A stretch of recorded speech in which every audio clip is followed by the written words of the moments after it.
Welcome Story King 4.0 Subscribe my channel. Rebirth for victory CH30 तुम्हें कुछ नहीं होगा। हेलो फ्रेंड्स, उम्मीद करती हूँ कि आप सब ठीक होंगे और मेरी कहानी पढ़ रहे होंगे और मुझे कमेंट भी कर रहे होंगे। तो बिना वक्त गवाए अब कहानी में चलते हैं।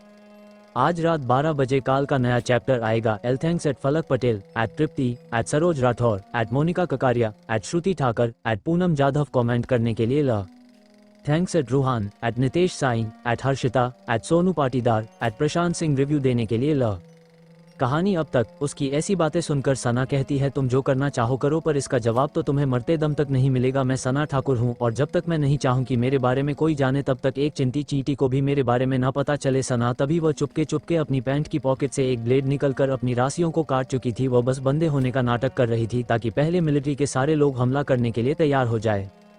सना की इतनी देर से बातें सुनकर अब जैकी को बहुत गुस्सा आने लगा था। वह गुस्से से गन उसकी सर पर रखकर कहता है, मैं 5 तक गिनूंगी, अगर 5 तक तेरा मुंह नहीं कुछ तो मेरी गन से गोली चल जाएगी। इतना कहकर वह नंबर गिनने शुरू करता है, 1, 2, 3, 4 और 5। जैसे ही वो गन का ट्रिगर दबाने ही वाला होता ही है कि सना जल्दी से अपना हाथ चुड़ाकर जोर से उसके चेहरे पर एक मुक्का मार देती है, जिसे जैकी अपने आप को संभाल नहीं पाता और जमीन पर गिर जाता है और इसके कारण उसके हाथ से गन चटुकर उसे दूर गिर जाती है। अब उन सारे गुंडों का शौक के कारण मुंह ही खुल चुका था। सारे मिलिट्री ऑफिसर्स ने उन गुंडों पर हमला बोल देते हैं।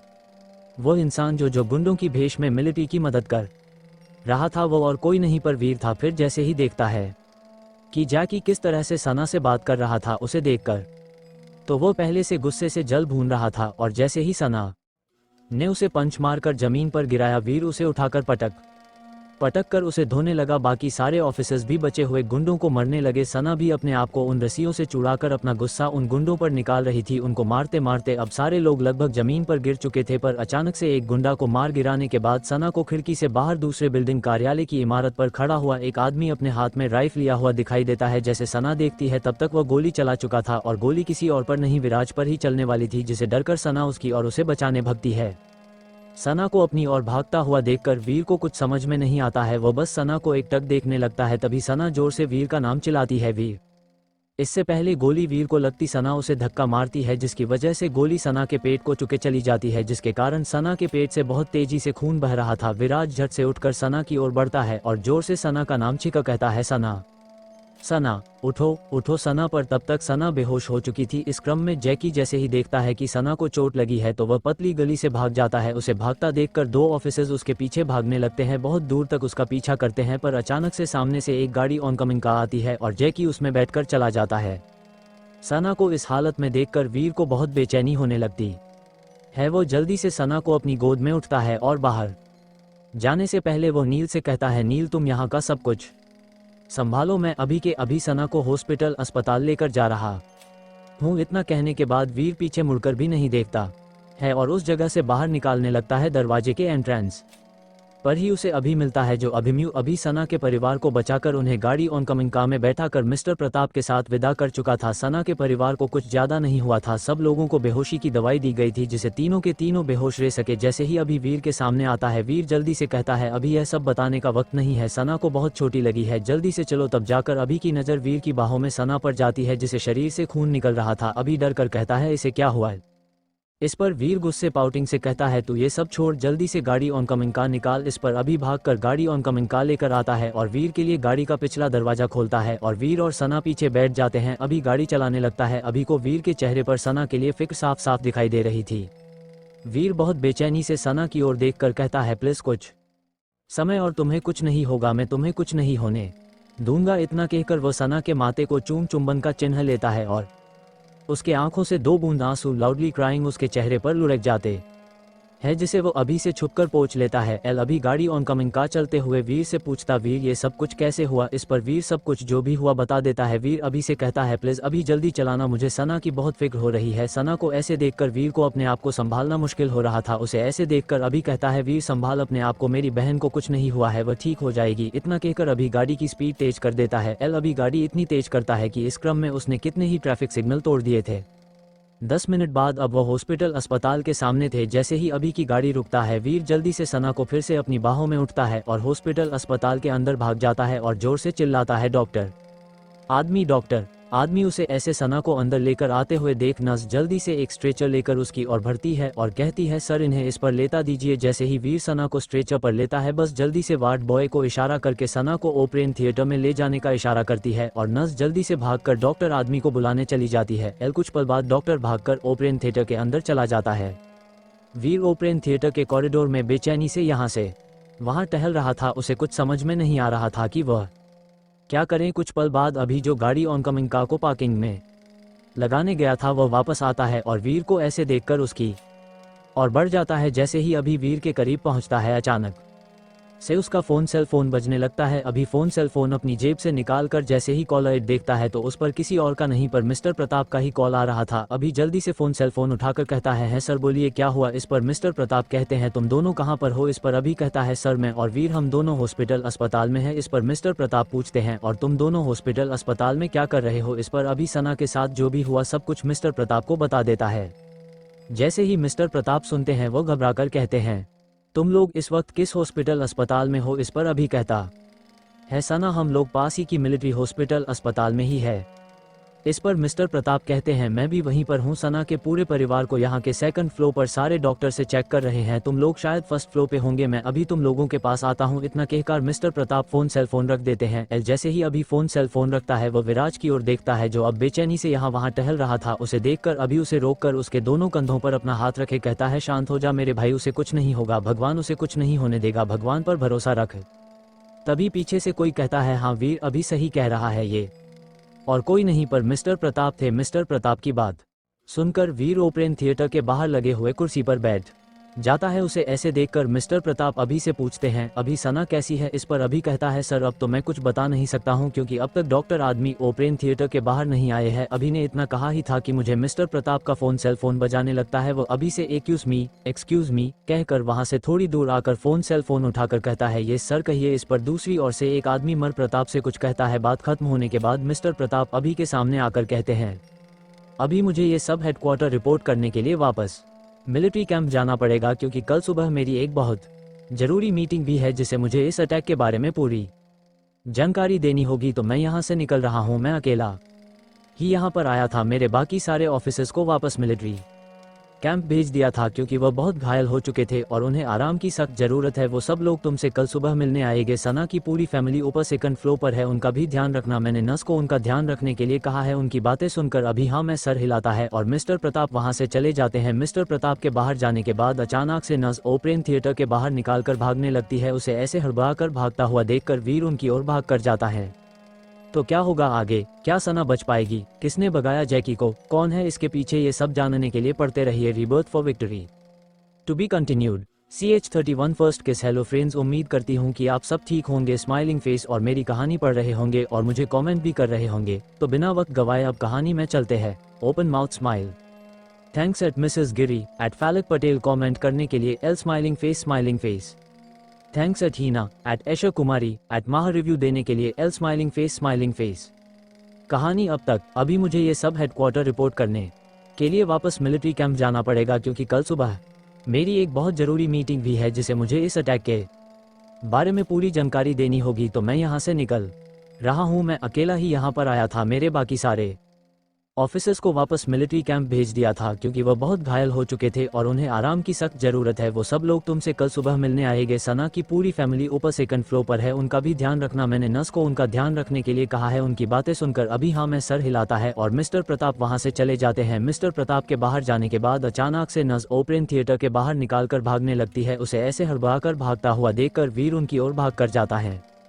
कहानी अब आगे। जैसे ही वीर दौड़कर उस नर्स के पीछे जाता है तब तक वह नर्स वहां से जा चुकी थी पर 10 के ठीक पीछे एक डॉक्टर बाहर आया था। वीर डॉक्टर के सामने जाकर खड़ा होकर उसे पूछता है डॉक्टर सना कैसी है, वह ठीक तो है ना, उसे कुछ हुआ तो नहीं ना, क्या मैं उसे देख सकता हूँ। वीर के इतने सवाल सुनकर डॉक्टर आदमी वीर को शांत करते हुए कहते हैं प्लीज सर शांत हो जाइए। अब तक अभी वीर के पास पहुंच चुका था। वो वीर के कंधे पर हाथ रखकर कहता है वीर उनको बोलने दो। अब तक वीर शांत हो चुका था।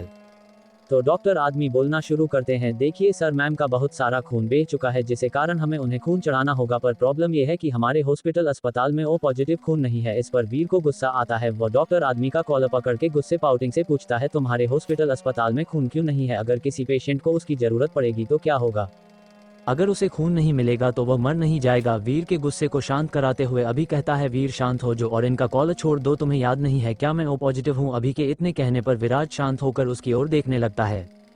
वीर डॉक्टर आदमी के कॉलर को छोड़ देता है तो डॉक्टर आदमी एक गहरी सांस लेकर कहता है, अच्छी बात है सर, आप हमारे साथ हमारे एक नर्स के साथ अंदर चले जाइए। इतना कहकर अभी नर्स के साथ चला जाता है। आधे घंटे बाद अभिमन्यु वापस आता है। अभी को देखकर वीर कहता है, अभी तू ठीक है ना। वीर को अपनी चिंता करते हुए देख अभी उसकी ओर मुस्कुराकर कहता है, मैं सिर्फ खून देने गया था, मुझे क्या होगा, मैं तो ठीक हूँ। दर्द तुझे होना चाहिए क्योंकि सुइयों से तुझे डर लगता है, मुझे नहीं। उसका ऐसा जवाब सुनकर वीर उसको घूर कर देखता है और कहता है, तुम्हें इस वक्त भी मजाक सूझ रहा है, तुम जानते हो ना मैं कितना परेशान हूँ। इस पर अभी कहता है, अरे भाई मैं बस तुम्हें शांत कराने की कोशिश कर रहा हूँ, तू इतना सोच रहा है। सोचते सोचते अगर तू बड़ा बूढ़ा आदमी हो गया तो और तेरे बाल सफेद हो जाएंगे फिर तो तुझे सना रिजेक्ट ना कर दे।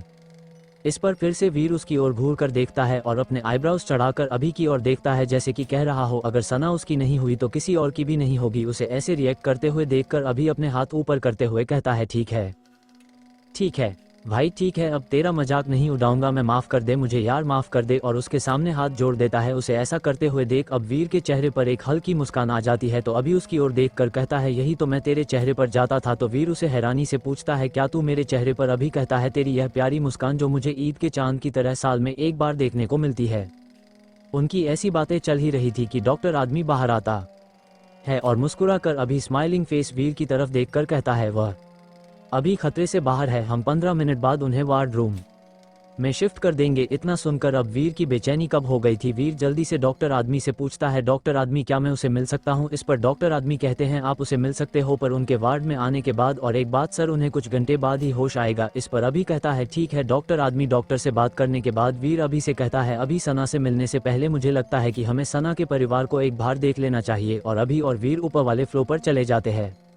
दूसरे फ्लोर पर जाकर नर्स से सना के परिवार की हालचाल लेकर उन दोनों को पता चलता है कि उन्हें जो दवाई दी थी उसके कारण वो सब सुबह तक ही उठेंगे। उनका हालचाल लेने के बाद दोनों वापस नीचे आते हैं और रिसेप्शन पर जाकर अभी सना के कमरे के बारे में पूछता है। सना के कमरे के बारे में जानकारी लेने के बाद दोनों उसके कमरे की ओर बढ़ जाते हैं। कमरे में जाकर जैसे ही विराज बिस्तर पर लेटी हुई बेहोश सना को देखता है तो अब तक जिस दर्द कंफाउंडेड फेस को भुला चुका था उसके दिल में फिर से एक तेज दर्द, दिल टूटना होता है। वह आगे बढ़कर सना के बिस्तर के पास वाली कुर्सी पर बैठता है और सना का हाथ पकड़कर अपने गाल से लगा लेता है। उसे ऐसे करते देखकर अभी को ऐसा लगता है जैसे उसे वीर को सना के साथ कुछ वक्त के लिए अकेला छोड़ देना चाहिए। तो वह फिर आज के लिए साफ कपड़े लाने का बहाना करके वहां से निकल जाता है।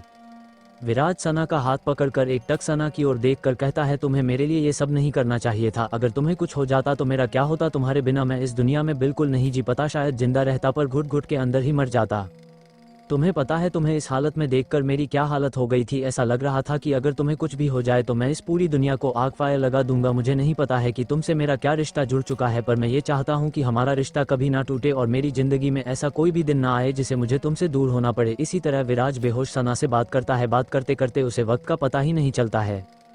कुछ देर बाद अभी कमरे के अंदर आता है। उसके हाथ में 3 पैकेट खाना था और वीर के बदलने के लिए साफ कपड़े, पोशाक, महिला के कपड़े, पतलून थे। अभी आकर वह ये सब चीजें पासी ही के टेबल पर रख देता है और खोए हुए विराज के कंधे पर हाथ रखता है, जिसे विराज अपनी दुनिया से बाहर निकलता है और उसकी ओर देखता है। अभी कहता है, वह ठीक है, अब तू चल, पहले जा और अपने कपड़े बदल। अगर सना तुझे ऐसे देखेगी तो उसे अच्छे लगेगा क्या? उसे बुरा नहीं लगेगा कि उसके कारण तूने अपनी हालत क्या बनाकर रखी है? उसकी बातों को समझकर वीर अपने साफ कपड़े लेकर वॉशरूम के अंदर चला जाता है। कुछ पल बाद वीर वॉशरूम से बाहर निकलता है। अभी उसकी ओर देखकर कहता है, मैंने तुम दोनों के लिए खाना स्टू रख दिया है। अगर सना उठ जाएगी तो कैंटीन में जाकर उसका खाना स्टू गर्म करके उसे खिला देना और खुद भी खा लेना। ऐसे भूखे पेट मत सोना वरना तेरी तबीयत भी बिगड़ जाएगी। मैं सना के परिवार को देखने के लिए ऊपर जा रहा हूँ, अगर उन्हें मेरी कोई जरूरत पड़े तो वहाँ पर भी कोई होना चाहिए ना उनकी देखभाल करने के लिए। इतना कहकर अभिमन्यु वीर को अपना ख्याल रखने के लिए कहकर बाहर चला जाता है।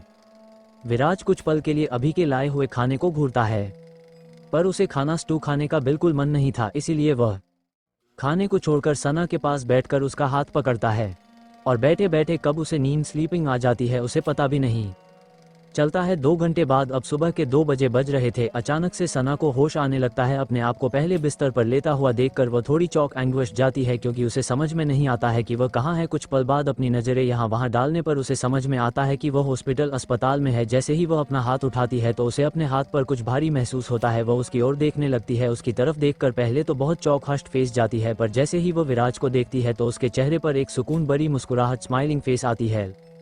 सना अपना दूसरा हाथ उठाकर प्यार से विराज के बालों को सहलाने लगती है। अचानक से विराज को नींद स्लीपिंग में लगता है, जैसे कोई उसे छू रहा है। विराज हमेशा हल्की नींद लेता था। जैसे ही वो अपनी नींद से भरी आंखें खोलता है तो सना को जगा हुआ देखकर उसे यकीन नहीं होता है, तो फिर वह अपनी आंखें मलने लगता है। उसकी ऐसे बच्चों जैसे हरकतें करते हुए देख सना के चेहरे पर मुस्कान और बढ़ जाती है। सना मन ही मन कहती है, कितना प्यारा है ये, बिल्कुल बच्चे जैसे, बहुत मासूम लग रहा है। अपनी आंखों को मलने के बाद विराज को यकीन हो जाता है कि वह सपना नहीं देख रहा है। वह झट से उसे उठकर अपना एक हाथ सना के गले के पीछे डालता है और झट से सना के होठों चुंबन का चिन्ह पर अपने सख्त होंठ चुंबन का चिन्ह रख देता है और सना को बहुत सॉफ्टली और पूरे प्यार के साथ चूमने थ्रोइंग किसेस लगता है। सना को ऐसा बिल्कुल नहीं लगा था कि वीर ऐसा कुछ कर सकता था। जिस इंसान को कुछ पल पहले वो मासूम कह रही थी, अब उसके तेवर ही बदल चुके थे। सना इतनी शॉक फेयरफुल फेस थी कि उसे कैसा रिएक्ट करना है ये भी वो भूल चुकी थी, पर कुछ पल बाद वह अपनी आंखें बंद करती है क्योंकि उसे विराज के किस चुंबन का चिन्ह में एक अनकहा सा डर महसूस होता है, जिसे शांत करने के लिए सना अपने हाथों से बहुत प्यार से विराज के बलों में अपना हाथ फिरा कर उसे शांत करने की कोशिश करती है। सना को समझ में नहीं आ रहा था कि वह इस इंसान की ओर खींची क्यों जा रही है, क्योंकि अगर यह किसी और ने किया होता तो अब तक तो वह इस दुनिया से ही उठ चुका होता है। किस चुंबन का चिन्ह करते हुए अब विराज को बहुत देर हो चुकी थी। जैसे ही वीर महसूस करता है कि सना सांस नहीं ले पा रही है तो वह उसे छोड़ देता है और प्यार से सना की ओर देखने लगता है। वीर के आंखों में इतना प्यार देखकर सना को शर्म फ्लस्ट आने लगती है, जिसे वह अपनी नजरें नीचे झुका लेती है। फिर वीर उसे और परेशान न करते हुए बहुत प्यार से पूछता है, सना। उसका इतना ही कहना था कि सना उसकी ओर देखने लगती है तो वीर उसे पूछता है, अब तुम्हारी तबीयत कैसी है, क्या तुम ठीक हो? तो क्या होगा आगे? क्या सना को वीर से प्यार हो गया है? क्या होगा सना के परिवार के साथ? क्या हो रहा होगा मिलिट्री कैंप में? ये सब जानने के लिए पढ़ते रहिए rebirth for victory to be continued. अगर यह कहानी आपको पसंद आती है तो please folded hands like, share और कमेंट कीजिए। आपका प्यार मेरे लिए एक हिम्मत बनेगी और मैं और अच्छे से लिख सकूंगी। मुझे आप सबकी प्यार की बहुत ज़रूरत है। आप लोगों को कुछ भी पूछना हो तो आप लोग मुझे कमेंट कर सकते हैं।